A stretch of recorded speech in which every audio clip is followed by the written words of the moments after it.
Welcome to the channel Roshni publication. और आज की हमारी जो वीडियो होने जा रही है वो होने जा रही है इंग्लिश के पोस्ट सेक्शन के फर्स्ट चैप्टर की क्वेश्चन, जो हमारा ऑल क्वेश्चन आंसर्स है। ठीक है, जितना भी क्वेश्चन और क्वेरी है वो हम सारा इसमें करेंगे कंप्लीट। तो let's get started with the video. तो द पेस फॉर लिविंग जो हमारा फर्स्ट चैप्टर है उसका हमने डिटेल्ड एक्सप्लेनेशन ऑलरेडी हमारे चैनल पे पोस्ट कर दिया है। हमने ऑब्जेक्टिव के जितने भी क्वेश्चन लास्ट ईयर में आए हुए हैं वो सारा हमने पोस्ट कर दिया है ऑलरेडी। तो अगर आपको वो सारे वीडियोस आपने अभी तक नहीं देखे हैं तो जाके हमारे चैनल को विजिट करें और इंग्लिश के प्लेलिस्ट को सर्च करके वहां पे आपको इंग्लिश के सारे वीडियो मिल जाएंगे। और साथ ही साथ द पेस फॉर लिविंग का जो डिटेल्ड एक्सप्लेनेशन है हिंदी और इंग्लिश में वो भी मिल जाएगा। और ऑब्जेक्टिव वीडियो जो हमने डील किए हैं वो भी हमने ऑलरेडी वहां पे पोस्ट कर दिए हैं। ठीक है, तो आज हम स्टार्ट कर लेते हैं हमारा द पेस फॉर लिविंग। इसमें हम देखेंगे जो ब्रीफ क्वेश्चंस आते हैं जिसमें हमें एक दो लाइन के आंसर्स लिखने होते हैं, कुछ वो देखेंगे और कुछ क्वेश्चंस होंगे जो हमें थोड़ा डिटेल में लिखना होता है। ठीक है, तो हमारा फर्स्ट क्वेश्चन जो होने जा रहा है इसमें answer the following questions briefly आ सकता है या आंसर इन फ्यू लाइंस, ऐसा इस टाइप का क्वेश्चन आ सकता है। जो क्वेश्चन फॉर्मेट है उसके अकॉर्डिंग हमने डील किया। हमने पहले आपको कुछ ऑब्जेक्टिव बता दिए,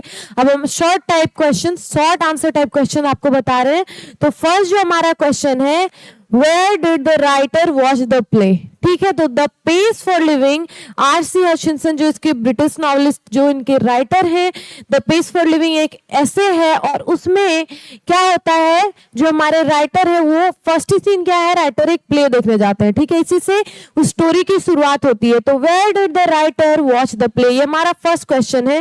तो राइटर हमारा प्ले, जो हमारे राइटर है आर.सी. हचिंसन, वो प्ले देखने कहाँ गए थे? तो वो गए थे प्ले देखने डबलिन में। The writer watched the play in a city named Dublin. वो कहाँ गए थे?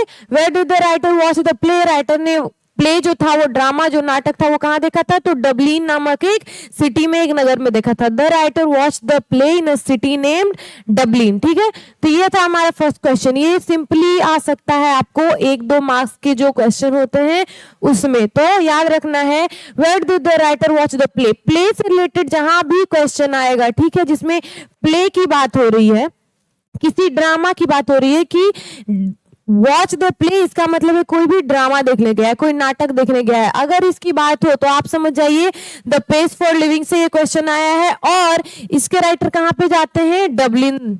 ठीक है, डबलिन है उस सिटी का नाम। तो क्या लिख देना है? The writer watch the play in a city name Dublin. Simply answer करने का तरीका क्या है? यहाँ पे वेयर डिड जो क्वेश्चन से रिलेटेड है वर्ड्स उसको हटा के जो बचता है वो लिखना है। The writer watch the play, इसमें पूछा जा रहा है कहाँ देखा था, लेकिन आंसर में हमारा वॉच्ड हो जाएगा क्योंकि ये पहले की बात है तो ईडी लग जाएगा। तो the writer watched the play, उसके बाद जो हमारा आंसर वो ऐड कर देना इन अ सिटी नेम्ड डबलिन। ये हो गया हमारा आंसर राइटिंग का तरीका। तो इजीली आपको कैसे आंसर लिखना है वो मैंने बता दिया है। आप सिर्फ याद रखिए कि उसने प्ले कहाँ देखा था, तो एक सिटी है जिसका नाम है डबलिन। आप इसका जो स्पेलिंग है वो भी याद रखें, DUBLIN, ये एक सिटी है। और जब भी सिटी का नाम या किसी भी चीज का नाम लिखते हैं तो ऑलवेज जो उसका स्टार्टिंग वर्ड है वो कैपिटल में होगा। तो डबलिन में D कैपिटल में है।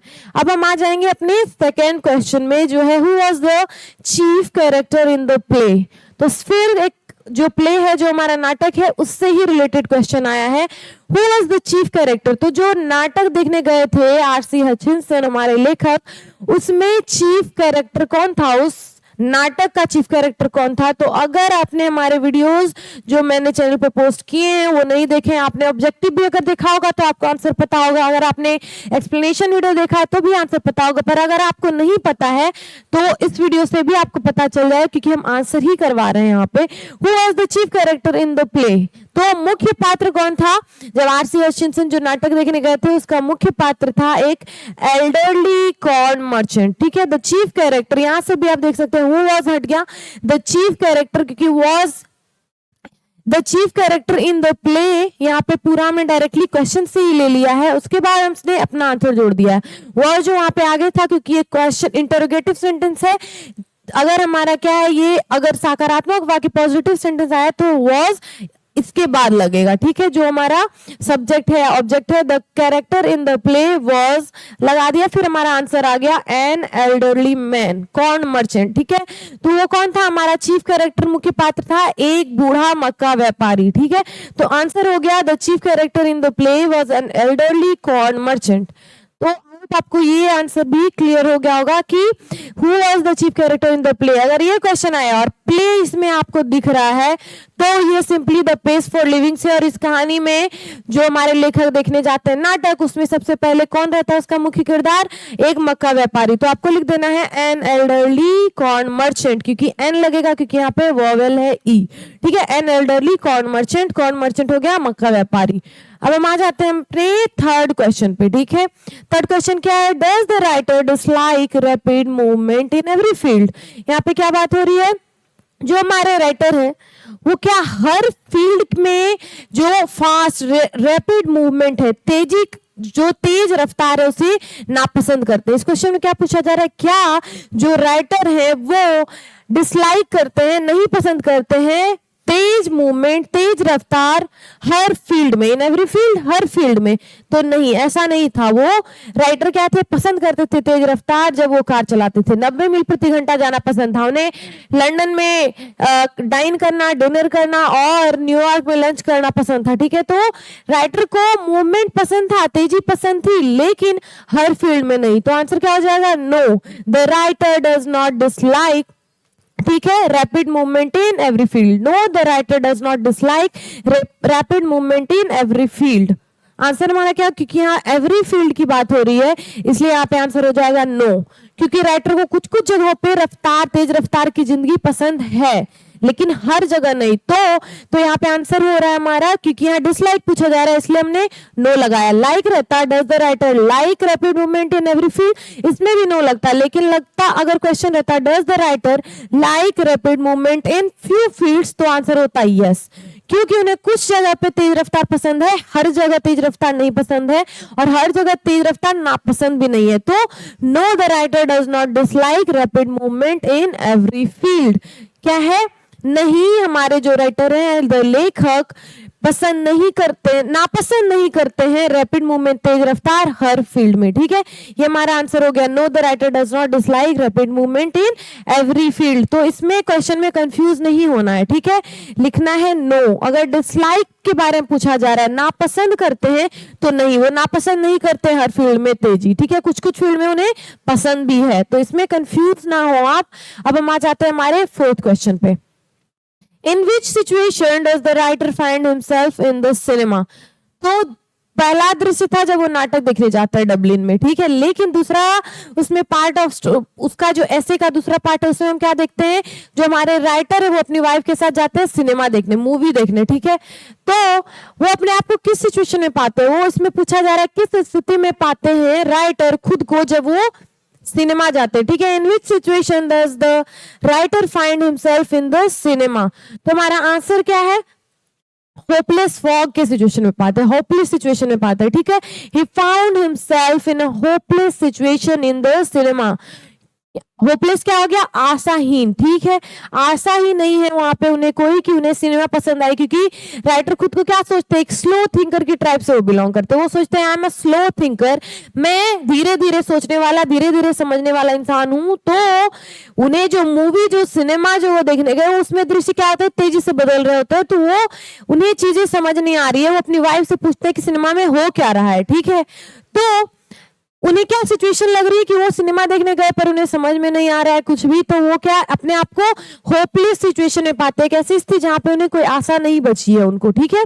He found himself in a hopeless situation in the cinema. ये हमारा हो गया फोर्थ क्वेश्चन। मैंने आपको सिनेरियो बता दिया, आंसर बता दिया। अगर ऐसा क्वेश्चन आए तो आप इजिली डील कर सकते हैं। आई होप आपको क्लियरली ये चीजें समझ आ रही हैं। फिफ्थ क्वेश्चन आ गया, how does the writer classify himself as a thinker. मैंने अभी आपको बताया था, वही क्वेश्चन यहाँ पे आ चुका है, how does the writer classify himself as a thinker.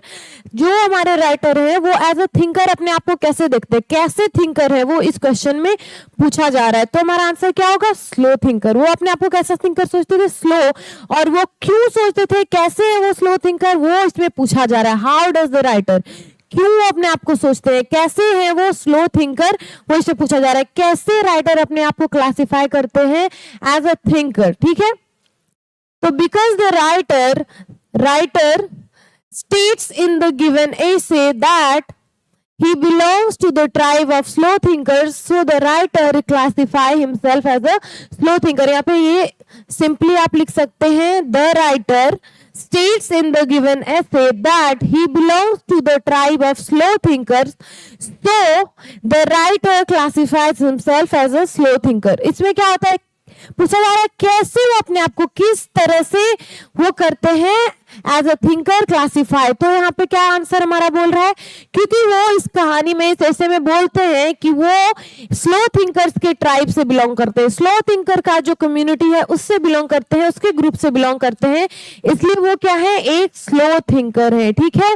How does the writer classify himself as a thinker, तो वो बोलते हैं कि मैं एक स्लो थिंकर्स के ट्राइब, एक ग्रुप से बिलोंग करता हूं, तो इसलिए मैं एक स्लो थिंकर हूं, अपने आप को एक स्लो थिंकर बताते हैं, ठीक है। तो आंसर हमारा हो जाएगा the writer states in the given ऐसे। इस ऐसे में राइटर बात कर रहे हैं कि वो स्लो थिंकर्स की ट्राइब, ग्रुप या कम्युनिटी से बिलोंग करते हैं, इसलिए वो क्या है, एक स्लो थिंकर है, अपने आप को वो स्लो थिंकर के तौर पे वो अपने आप को जानते हैं, ठीक है। अब हमारा आ गया शॉर्ट आंसर टाइप, जितना क्वेश्चन था हमने डील कर लिया, 5 क्वेश्चन हमने देखे। ऐसे ही क्वेश्चन एग्जाम में आएंगे तो आपको बिल्कुल भी टेंशन नहीं होनी चाहिए, क्योंकि हमने ऑलरेडी डील कर लिया है सारा क्वेश्चन, ठीक है। इसी से क्वेश्चन आपके एग्जाम में आएगा, तो हमने क्योंकि आपको सारा एक्सप्लेनेशन दे दिया है, एक्सप्लेनेशन वीडियो में हमने ऑब्जेक्टिव आपका सॉल्व कर दिया है, और अब इसी वीडियो में हम short answer type question solve कर चुके हैं, जो 5 थे। ऐसे ही क्वेश्चंस, क्योंकि आपको सारा स्टोरी, सारा जो ऐसे है वो ऑलरेडी क्लियर हो चुका है, तो आपको आंसर डील करने में अब परेशानी नहीं होनी चाहिए। अब हम आ जाते हैं हमारा जो लॉन्ग आंसर क्वेश्चन है, ठीक है। लॉन्ग आंसर्स में थोड़ा लॉन्ग क्वेश्चन, लंबा आंसर आपको देना होता है, तो वो हम देख लेते हैं। पहला क्वेश्चन क्या है हमारा, फर्स्ट क्वेश्चन क्या है। फर्स्ट क्वेश्चन जो हमारा है, right a few sentences about the elderly corn merchant, ठीक है। एल्डरली जो कॉर्न मर्चेंट, जो बूढ़ा मक्के व्यापारी था, किसमें, जो नाटक देखने जाते हैं हमारे आर.सी. हचिंसन जो राइटर है डबलिन, उसमें जो क्या था, बूढ़ा मक्का व्यापारी था, उसके बारे में हमें क्या करना है, कुछ सेंटेंस लिखना है। कुछ यहाँ बोला गया, यहाँ पे स्पेसिफिक आपको 5 सेंटेंस, 4 सेंटेंस ही बोला गया है। कुछ सेंटेंस तो आप 3 भी लिख सकते हैं, 5 भी लिख सकते हैं, 7 भी लिख सकते हैं, तो आपको जितना आता है उतना यहाँ पे आप लिख दीजिए। और ऑलवेज आप करेक्ट आंसर लेने की कोशिश कीजिए, ये नहीं कि हमें मार्क्स चाहिए इसके लिए मैं पेज भर रहा हूं। अगर आपने रॉन्ग लिखा तो आपका नंबर कट जाएगा, लेकिन आपने सही लिखा है और कम है तो आपको पूरे मार्क्स मिलने के चांस है, ठीक है। तो आप आंसर लंबा करने के चक्कर में कुछ भी मत भरें आंसर में, हम सिंपली कॉम्पैक्ट आंसर देंगे और सही आंसर देंगे, ठीक है। Right a few sentences about the elderly corn merchant. तो हमारा आंसर हम यहाँ पे देख लेते हैं कि क्या होगा। मक्का व्यापारी जो था, बूढ़ा मक्का व्यापारी, उसके बारे में कहानी में बहुत अच्छे से राइटर ने बताया, तो वही बात हम यहाँ पे लिख देंगे। The elderly corn merchant lived in a small Irish country town. वो कहाँ रहता था, स्मॉल आयरिश कंट्री, छोटे आयरिश कंट्री के एक छोटे टाउन में वो रहता था, ठीक है। ही हैड मेनी एंजाइटीज, वो क्या था, बहुत ही सारी उसे चिंताएं थी। क्यों थी वो चिंताएं, His heart was weak, उसका जो दिल था वो कमजोर था। क्यों, क्योंकि his nephew was cheating him, उसका जो नेफ्यू था, भतीजा था, वो क्या कर रहा था, उसे चीट कर रहा था, ठीक है, उसे एक तरह से ठग रहा था। And his wife had the fantastic notion of spending 10 pound on holiday. उसकी वाइफ क्या करती थी, हर हॉलीडे पे 10 पाउंड का खर्च करती थी, जबकि वो एक सिंपली बूढ़ा मक्का व्यापारी, वो उसकी उतनी आय आमदनी नहीं है। पर एक तो उसका नेफ्यू से चीट कर रहा है, शायद ये पैसे के मामले में बात हो रही है कि उसका जो नेफ्यू से चीट कर रहा है, और उसकी वाइफ भी 10 पाउंड हर हॉलीडे पे खर्च करती है, हर सैटरडे या फिर संडे जब भी हॉलीडे है वो 10 पाउंड खर्च कर देती है। इसलिए वो क्या है, उसे बहुत सारी एंजाइटीज है, बहुत सारी चिंताएं हैं, ठीक है। In fact, his life was full of despair. वो क्या सोच रहा है, मक्का व्यापारी क्या है, उसका लाइफ फुल ऑफ डिस्पेयर है, उसके लाइफ में बहुत सारी कष्ट है, ठीक है, उसका लाइफ फुल ऑफ सफरिंग है, ठीक है। तो कष्ट उसके लाइफ में बहुत है, चिंताएं बहुत है। ये हो गया हमारा एक ब्रीफ और कॉम्पैक्ट आंसर। किसके लिए, फ्यू सेंटेंसेस लिखना है एल्डरली कॉर्न मर्चेंट के बारे में। तो ये हो गया हमारा एक बहुत ही compact answer. The elderly corn merchant lived in a small Irish country town, he had many anxieties, his heart was week his nephew was cheating him and his wife had the fantastic notion of spending 10 pound on a holiday. In fact his life was full of despair. मक्का व्यापारी का जो जीवन था वो full of despair था, कष्टों से भरा हुआ था, ठीक है, क्योंकि दो जो उसके करीबी लोग हैं उसे एक तरह से ठग रहे हैं, उसके पैसे को खर्च कर रहे हैं, और उस क्या है वो अपने आप को बहुत ही होपलेस सिचुएशन में पा रहा है, उसका लाइफ वो सोच रहा है कि फुल ऑफ डिस्पेयर, बहुत ही कष्टों से भरा है। तो ये हमारा हो गया फर्स्ट क्वेश्चन का आंसर। हम आ जाते हैं सेकेंड क्वेश्चन पे। तो आई होप आपको उतना क्लियर हो गया होगा, 5 short type answer, 1 long type answer. अब हम देख लेते हैं हमारा दूसरा क्वेश्चन, ठीक है। They tell me there's an aeroplane now that goes at 1000 miles an hour. Now that's too fast. What light does the remark of the corn merchant throw on the fast life today? इसमें क्या बात हो रही है, ये जो line था हमारा, they tell me there's an aeroplane now that goes at 1000 miles an hour, now that's too fast, ये लिया गया हमारे स्टोरी से, हमारे ऐसे, हमारा जो ऐसे है उससे ये रिमार्क लिया गया, उससे ये कथन लिया गया, ठीक है। और ये कथन किसका है, तो द कॉर्न मर्चेंट, मक्का व्यापारी का ये कथन था। तो उस नाटक में जो मक्का व्यापारी था ये बात बोलता है कि दे टेल मी, वो मुझे बोलते हैं, वो मुझे कहते हैं कि एक एरोप्लेन है जो कितने मील प्रति घंटा जाता है, 1000 मील प्रति घंटा की रफ्तार से वो सफर करता है, ठीक है, वो सफर करता है। नाउ दैट्स टू फास्ट, वो बोल रहा है कि ये तो बहुत तेज है, ठीक है, ये बहुत तेज है। तो ये जो रिमार्क है उससे क्या लग रहा है, एरोप्लेन की तेजी से उसे अचंभा हो रहा है, ठीक है, वो सोच रहा है ये तो बहुत फास्ट है। तो ये जो रिमार्क है वो क्या दिखा रहा है, what light does the remark of the corn merchant throw on the fast life today. तो आज की जो हमारी भागम भाग वाली जिंदगी है उस पे ये जो कॉर्न मर्चेंट मक्का व्यापारी का ये रिमार्क है वो किस तरह से लाइट करे, किस तरह का प्रभाव डालता है, ठीक है। तो वो हम आंसर यहाँ देख लेते हैं। हमारा आंसर क्या हो जाएगा, corn merchant's remark shows that today's man life has become very fast. तो हमारा जो लाइफ है आजकल का लाइफ फास्ट लाइफ है, और जो इस कॉर्न मर्चेंट का रिमार्क है ये, तो इसमें हमें क्या पता चल रहा है, कॉर्न मर्चेंट रिमार्क शोज, इस कॉर्न मर्चेंट का जो कथन है उससे पता चलता है दैट टुडेज मैन लाइफ, कि आजकल के जो इंसान है उनकी लाइफ क्या है, life has become very fast, उनकी जिंदगी बहुत ही तेज बन गई है, बहुत ही तेज हो गई है। It is getting faster each day, और ये अब क्या हो रहा है, ईच डे, प्रतिदिन ये और तेज होता जा रहा है, ठीक है। No one is satisfied with their life, कोई भी अपने लाइफ से संतुष्ट नहीं है, सेटिस्फाइड नहीं है। Today people are able to earn well but they don't have the time to actually enjoy the pleasure of it. आजकल के इंसान क्या अच्छा कमा रहे, ठीक है, पहले जो हमारे लोग थे वो कम कमाते थे, आजकल के इंसान अच्छा अर्न करते, बहुत ही अच्छा पैसा कमाते, लेकिन उनके पास समय ही नहीं है कि वो एक्चुअली एंजॉय कर पाए जो पर्क्स आते हैं हमारे पास। हमारी अगर आमदनी ज्यादा है तो हमारे पास बहुत सारे पर्क्स हैं, हमारे पास बहुत सारी फैसिलिटीज हैं, लेकिन हमारे पास टाइम ही नहीं है कि हम उन्हें एंजॉय कर सके, ठीक है, उसका प्लेजर ले सके, ठीक है, उसका प्लेजर लेने का हमारे पास टाइम नहीं है। Today's life has become like a machine, आज जो हमारा लाइफ है वो बहुत ही मशीनी हो गया, मैकेनिक हो गया। हम दिन भर काम करते हैं, सो जाते हैं, खाते पीते, फिर दूसरे दिन काम करते हैं, खाते पीते, सो जाते हैं, यही हमारी लाइफ हो गई है। तो कॉर्न मर्चेंट जो जिसे वो एरोप्लेन बहुत फास्ट लग रहा है, इसका मतलब जब वो उसकी जो लाइफ बीती है उसने बहुत स्लोली बिताई है, ठीक है, लेकिन आजकल की जो सी जिंदगी है, जब वो एरोप्लेन को देख रहा है कि 1000 मील प्रति घंटा की रफ्तार से चल रही है, लोग इतना तेजी से जा कहाँ रहे हैं, तो उसकी जो ये रिमार्क है वो हमें यही दिखाती है, क्या दिखाती है कि आजकल की जो लाइफ है बहुत तेज हो गई है, और क्या हो रही है, तेजी होते जा रही है, कोई भी सेटिस्फाई भी नहीं है अपने लाइफ से, ठीक है, क्योंकि इतनी तेजी है कि वो एंजॉय ही नहीं कर पा रहे हैं जो पर्क्स है, ठीक है, जो लाइफ का जो हमें पर्क्स है उसका एंजॉय भी नहीं कर पा रहे हैं, और ये क्या हो गया, उन्हें बहुत मैकेनिक मशीनी फील हो रहा है, एज अ मशीन फील होता है, जीवन बोझिल हो गया है, ठीक है। तो ये हमारा आंसर था हमारे सेकेंड क्वेश्चन का। अब हम आ जाते हैं, what sort of excitement do we have today which our ancestors lacked?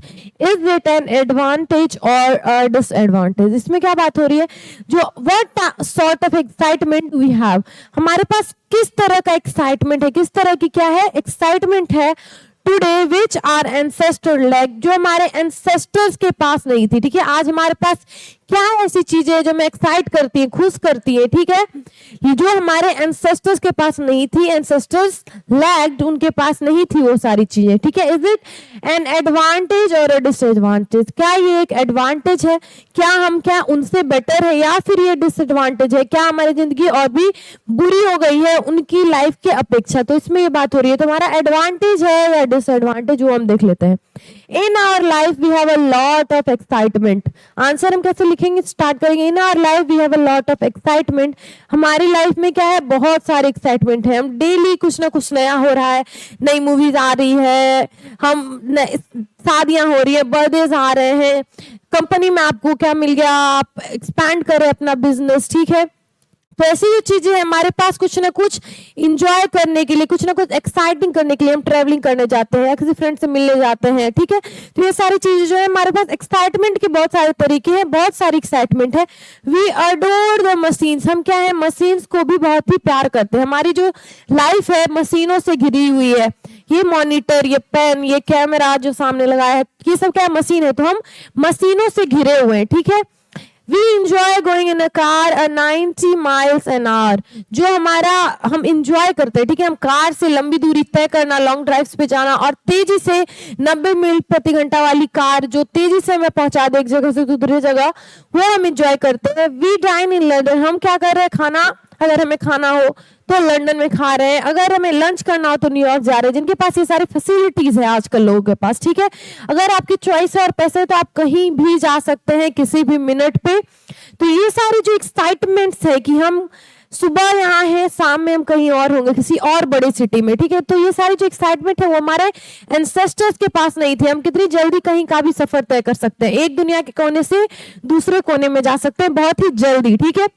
लेकिन हमारे एंसेस्टर्स के पास ये सारी चीजें नहीं थी। जब वो सफर करते थे तो उन्हें लंबी सफर के लिए महीनों अपने बैलगाड़ी से सफर करना पड़ता था, या फिर ट्रेन जो है महीनों दिनों के बाद कहीं आपको एक आपके डेस्टिनेशन से दूसरी जगह पहुंचाती थी। तो क्या है हमारा, जब हम, it is a satisfactory experience. ये जो एक्सपीरियंस है बहुत ही सेटिस्फैक्ट्री है, क्या है, संतुष्टि देने वाला है। अगर हम चाहें, हमारे पास पैसे हैं, तो हम जहां मन करे वहां जा सकते हैं, जो मन करे खा सकते हैं, जैसे मन करे कपड़े पहन सकते हैं।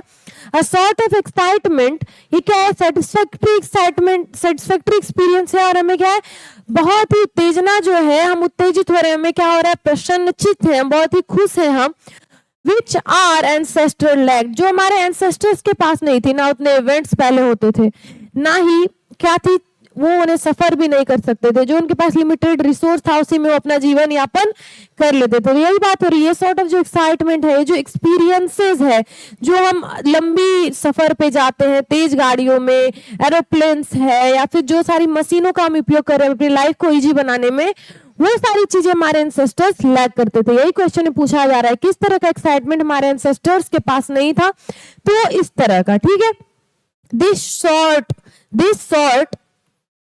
This sort of excitement is an advantage for us. ये जो इस तरह का एक्साइटमेंट है कि हम कहीं भी खा सकते हैं, रह सकते हैं, घूम सकते हैं, पहन सकते हैं कुछ भी, ये सब जो एक्साइटमेंट थी, ठीक है। लोग अगर कहीं और हैं, आपको उनसे मिलना है, आप वहीं तुरंत जा सकते हैं, या लोग आपके पास आ सकते हैं। तो ये सारे जो एक्साइटमेंट थे, ये सारी जो उत्तेजनाएं थी, प्रसन्नचित्त हम रहते हैं। हमारे पास खुशी अगर चाहिए, आपको जो भी चाहिए, आपको पलक झपकते ही मिल जाता है। वो सारी जो चीजें, आप खाना ऑर्डर करते तुरंत आपके पास आ जाता है, कपड़े ऑर्डर करते तुरंत आपके पास हाजिर होता है। तो ये सारी जो एडवांटेज है, ठीक है, वो क्या है, वही हमारे लिए एंसेस्टर जो हमारे थे वो लैक करते थे, और वो हमारे पास अवेलेबल है, ठीक है। तो ये हमारा हो गया आंसर हमारे थर्ड क्वेश्चन के लिए। अब हम आ जाते हैं फोर्थ पे। तो आई होप आपको ये इतना क्लियर हो गया होगा, मैंने अच्छे से आपको हिंदी और इंग्लिश में दोनों में चीजें समझा दी हैं। और अगर आपको इंग्लिश में नहीं लिखना आता तो आप याद कर लें इसे, और अगर आपको इंग्लिश में लिखना आता है और मैंने आपको हिंदी में समझा दिया है तो आप खुद भी लिख सकते हैं। बेटर है कि आप चीजों को समझें, जो वर्ड जिसके मैं हिंदी बता रही हूँ उसे भी आप लिखें अपने कॉपी में और याद कर ले, ताकि आपका इंग्लिश भी बेटर होता जाए। साथ ही साथ सिर्फ रटना इज नॉट गुड, ठीक है। जब तक आप चीजें समझ नहीं रहे तो आप सीख नहीं रहे, ठीक है। अगर सीखना है तो आप प्लीज जब इस वीडियो को देख रहे हो तो आप लिखें जो चीज आपको समझ नहीं आती है। अगर आपको कोई क्वेरी या डाउट है तो वो आप अपने हमारे कमेंट सेक्शन में इस वीडियो के डालें, हम जरूर आपको रिप्लाई देंगे, ठीक है, अब हम आ जाते हैं हमारे फोर्थ क्वेश्चन पे। Who are taken to be slow thinkers, how are the slow thinkers handicapped today. कौन इन्हें यहाँ पे बोला जा रहा है, कौन ऐसे लोग हैं जिन्हें स्लो थिंकर्स के तौर पे लिया जा रहा है, जो धीरे सोचते हैं, जो धीरे धीरे चिंतन करते हैं। ठीक है, तो ऐसे कौन लोग हैं और how are the slow thinkers handicapped today. तो ये जो हमारी ऐसे थी, ये जो कहानी थी, दो कहानियां इसमें है, दो पार्ट है, दो दृश्य है, उसमें जब वो सारी बातें हमारे राइटर कह रहे होते हैं तो वो कहते हैं कि जो स्लो थिंकर्स है वो आजकल एक हैंडीकैप्ड, लाचार इंसान है। ठीक है, क्यों क्यों ऐसा बोलते हैं वो हम देखेंगे आंसर में। ठीक है, वही यहाँ पे पूछा जा रहा है कि कैसे ये चीजें हुई, कौन है जिन्हें स्लो थिंकर्स के तौर पे लिया जाता है और कैसे वो स्लो थिंकर्स हैंडीकैप्ड है। ठीक है, कैसे वो लाचार है।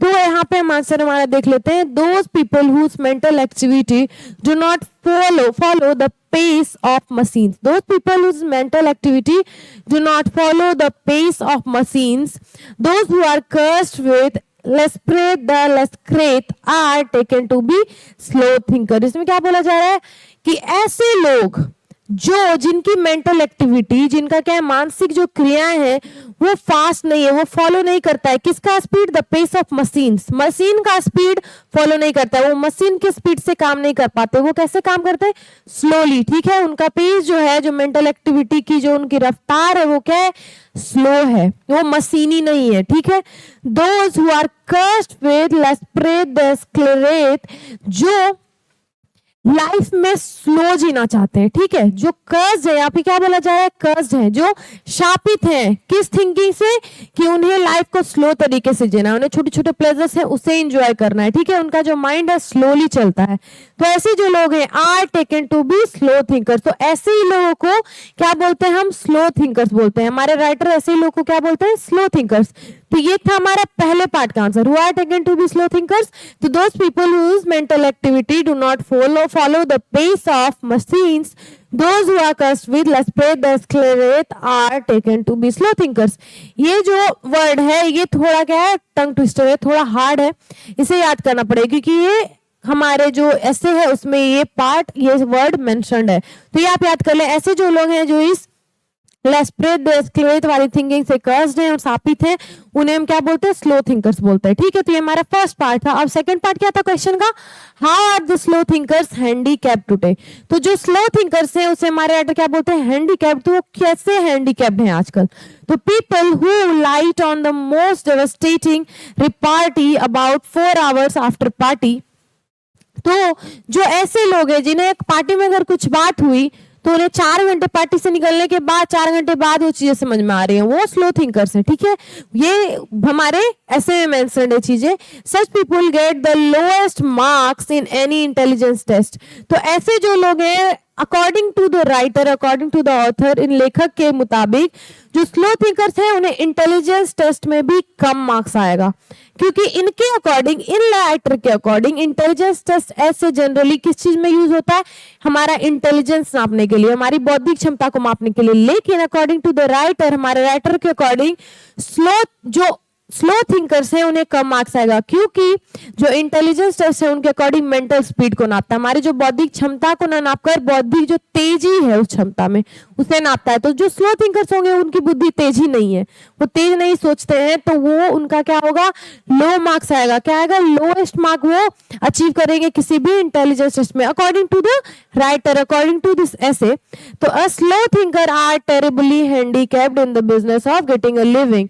तो इसीलिए क्योंकि उन्हें इंटेलिजेंस टेस्ट पे कम मार्क्स आ रहा है, तो लाइफ में जो भी उन्हें डिसीजंस लेना होगा वो अच्छे से नहीं ले पाएंगे। अगर उन्हें ऐसी सिचुएशन में वो पड़ गए जहां पे वो किसी रफ स्टेज में है, तो उन्हें कैसे स्टेज से निकलना है वो उन्हें समझ नहीं आएगा, क्योंकि वो स्लो थिंकर्स हैं, उन्हें चीजों को कॉम्प्लिकेट करना नहीं पसंद है। ठीक है, तो ऐसे जो लोग हैं, क्योंकि आजकल की लाइफ क्या है, तेजी से भाग रही है, तो आपको उसके साथ कोप अप करने के लिए क्या करना पड़ेगा, तेजी से सोचना होगा। लेकिन जो स्लो थिंकर्स हैं वो आजकल की लाइफ के साथ कीप अप नहीं कर पा रहे हैं। ठीक है, तो ऐसे जो लोग हैं इसी वजह से क्या है, हैंडीकैप्ड उन्हें बोला गया है, क्योंकि ऐसे भी क्या राइटर बोल रहे हैं, इंटेलिजेंस टेस्ट पे उन्हें कम मार्क्स आएगा, लोएस्ट रैंक आएगा। तो इसका मतलब क्या है, उन्हें इंटेलिजेंस, बौद्धिक क्षमता भी उनमें नहीं है, तो वो लाइफ के जो डिसीजंस हैं छोटे बड़े वो कैसे लेंगे, इसीलिए उन्हें हैंडीकैप्ड बोला जा रहा है। Slow thinkers are terribly handicapped in the business of getting a living. इसीलिए क्या है, जो वो जीवन यापन के तरीके हैं, जीवन यापन का जो नियम है, जो व्यवस्था हमारे सिस्टम है सोसाइटी का, उसमें वो क्या है, रियली टेरिबली, वो बुरी तरह से हैंडीकैप्ड है, क्योंकि वो स्लो थिंकर्स है। हमारी जो तेज जिंदगी है उसमें वो क्या कर रहे हैं, कीप अप नहीं कर पा रहे। तो ये था हमारा आंसर। आई होप आपको क्लियर हो गया होगा। अब हम आ जाते हैं हमारे फिफ्थ आंसर पे, ठीक है। जो फिफ्थ हमारा क्वेश्चन है, आंसर है उस पे। तो फिफ्थ क्वेश्चन क्या है, What enlightenment does the writer seek from his wife? What does it suggest about the plight of the modern man? तो क्या जब वो हमारे राइटर जाते हैं नाटक देखने या फिर सिनेमा देखने अपनी वाइफ के साथ, तो सिनेमा देखने जब वो जाते हैं तो उन्हें सीन्स इतनी तेजी से बदल रहे होते हैं कि उन्हें कुछ समझ नहीं आता। वो अपने आप को एक होपलेस सिचुएशन में, होपलेस फॉग में पाते हैं, तो अपनी वाइफ से इनलाइटमेंट, कुछ ज्ञान लेना चाहते हैं, ठीक है। तो क्या ज्ञान लेते हैं, what enlightenment does the writer seek from his wife? क्या ज्ञान उन्होंने अपनी वाइफ से लेना चाहा राइटर ने, और व्हाट डज इट सजेस्ट, क्या ये सजेस्ट करता है? ये जो सीन था, ये जो सीन उसमें हुआ कि अपनी वाइफ से पूछते हैं कि क्या ये वही लड़की है जो मूवी के स्टार्ट में थी, तो इससे क्या पता चल रहा है, इस सिचुएशन से क्या पता चल रहा है, ये सिचुएशन क्या सजेस्ट करता है about the plight of modern man? जो मॉडर्न मैन, आजकल के आधुनिक इंसान है, उनके प्लाइट, उनके दुख कष्ट के बारे में ये क्या बताता है, ठीक है। तो हम आंसर से समझ लेते हैं। आंसर हमारा क्या है, When writer go to the cinema, he finds himself in a hopeless fog, so he seeks enlightenment from his wife. तो इसमें क्या होता है, राइटर जब सिनेमा देखने जाते हैं अपनी वाइफ के साथ, तो वो बहुत ही आशाहीन स्थिति में अपने आप को पाते हैं, बुरी स्थिति में पाते हैं। तो अपनी वाइफ से वो क्या पूछते हैं, क्वेश्चन, एक तरह से वो एनलाइटमेंट, ज्ञान लेना चाहते हैं। He asks his wife whether the girl he was watching in cinema was the same who was at the beginning. तो अपनी वाइफ से क्या पूछते हैं कि ये क्या जो इस सीन में लड़की है, ये वही लड़की है जो सबसे पहले सीन में थी, जब मूवी का स्टार्ट हुआ था। एट द बिगिनिंग, जो मूवी का स्टार्ट हुआ था, जब एक लड़की वहां पे थी, क्या ये वही लड़की है जो अभी इस सीन में है? His wife replied that there are 3 girls. उनकी वाइफ क्या बोलती है, रिप्लाई देती है कि देयर आर 3 गर्ल्स, वहां पे 3 लड़कियां हैं, एक टॉल ब्लॉन्ड लड़की, एक गोरी लड़की है जिनके बाल भी सफेद है, और क्या वो टॉल है, वो लंबी है, एक शॉर्ट, एक नाटी लड़की है जिनके बाल ब्लॉन्ड है और वो गोरी है, और एक मीडियम साइज ब्रूनेट, वो क्या है, एक मीडियम साइज, ना वो ज्यादा छोटी है ना ज्यादा लंबी है, और उसके बाल भूरे हैं। तो एक 3 ऐसी लड़कियां हैं, ठीक है। तो a tall blonde, short blonde और मीडियम साइज ब्रूनेट। तो इस सिनेमा में क्या है, 3 लड़कियां हैं। राइटर लुक्स कंफ्यूज, राइटर जो होते हैं 3 लड़कियों के बारे में सुन के और कंफ्यूज हो जाते हैं from the fast moving picture, क्योंकि मूवी इतनी स्पीड चल रही है। वो अपने आप को क्या बोलते हैं, मैं स्लो थिंकर हूँ, ठीक है, मैं स्लो थिंकर के ट्राइब से बिलोंग करता हूँ। तो मूवी इतनी फास्ट चल रही है, सीन इतनी तेज से बदल रहा है कि वो कंफ्यूज हो जाते हैं। वो क्या होते हैं, कंफ्यूजन में खुद को पाते हैं, ठीक है।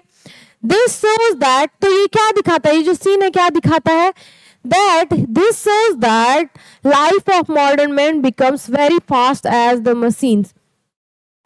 Life of the modern man has became क्या हो जाएगा हमारा answer, this shows that the life of the modern man has become very fast as the machine. वो कैसा, हमारा लाइफ कैसा चेंज हो गया है, has become, हमारा जो लाइफ है वो कैसा हो गया है, as fast as the machine, बहुत ही मशीनी रफ्तार में बदल गया है, ठीक है। जैसे मशीन जितनी तेजी से चलते हैं उतनी तेजी से क्या हो रही है, हमारी लाइफ चल रही है। तो ये क्या था हमारा आंसर।